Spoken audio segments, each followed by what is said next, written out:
We have an obligation to every last victim of this illegal aggression because all of this carnage has been done in our name. Since World War II, 90% of the casualties of war are unarmed civilians, a third of them children. Our victims have done nothing to us. From Palestine to Afghanistan to Iraq to Somalia to wherever our next target may be, their murders are not collateral damage. They are the nature of modern warfare. They don't hate us because of our freedoms. They hate us because every day we are funding and committing crimes against humanity. The so-called war on terror is a cover for our military aggression to gain control of the resources of Western Asia. This is sending the poor of this country to kill the poor of those Muslim countries. This is trading blood for oil. This is genocide, and to most of the world, we are the terrorists. In these times, remaining silent on our responsibility to the world and its future is criminal.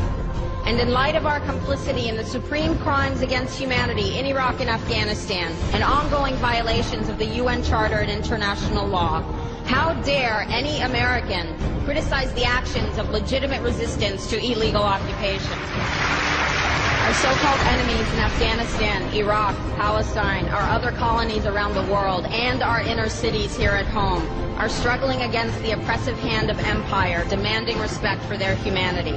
They are labeled insurgents or terrorists for resisting rape and pillage by the white establishment, but they are our brothers and sisters in the struggle for justice.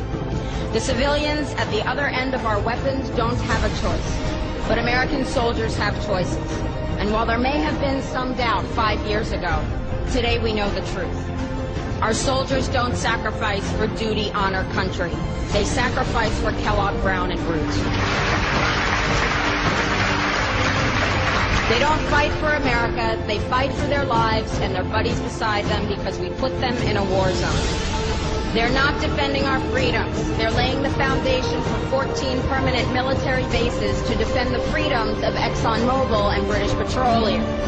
They're not establishing democracy. They're establishing the basis for an economic occupation to continue after the military occupation has ended.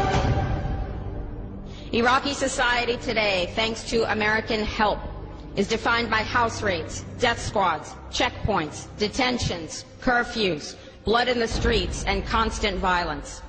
We must dare to speak out in support of the Iraqi people who resist and endure the horrific existence we brought upon them through our bloodthirsty imperial crusade.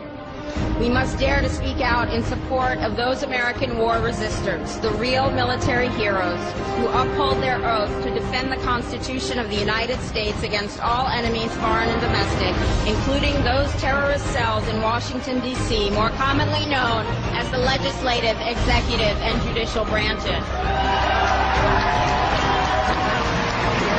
Frederick Douglass said, "Those who profess to favor freedom and yet depreciate agitation are people who want crops without plowing the ground.